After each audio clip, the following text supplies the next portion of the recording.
ఇప్పుడు సాతాను కొండ ఏమంటుంది, గొలియాతు కొండ, ఒరే నేనెవరో తెలుసా, నేను ఎత్తెంత లావెంత నా బలం ఏంటో నీకు తెలిసే వచ్చావా, తెలియకుండానే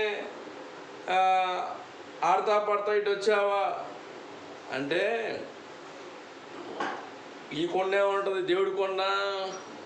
ఒరే బాబు, సాతాను కొండ ఏమంటుంది అంటే, ఇంకో మాట కూడా చెప్పింది ఏమంటే, అరే కుక్క అనకుండా ఏంద్రా కర్ర తీసుకొని వచ్చావు, యుద్ధం లేదు, ఆయుధాలు లేవు, కవచాలు లేవు అంటే, నాకు దేవుడు నాకు తోడే ఉన్నాడు కాబట్టి ఏ యుద్ధంలో సంబంధించిన సమాధానం ఏ వేడితో పని లేదు, అవన్నిటినీ ఎదిరించగల బలశాలి గల శక్తి దేవుడు నాకు ఇచ్చాడు కాబట్టి ఈ యుద్ధాలు, కవచాలు, వస్త్రాలు లేకపోతే నీకు ఆ టాలెంట్ ఉండి ఈ టాలెంట్తో నాకు పని లేదు.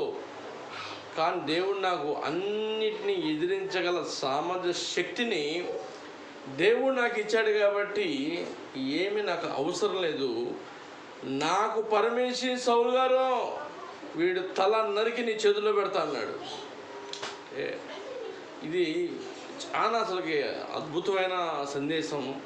అందరూ వినండి, అద్భుతంగా ఉంటుంది. దీన్ని యూట్యూబ్లో కూడా ఫుల్ వీడియో పెడతాను. Thank you so much.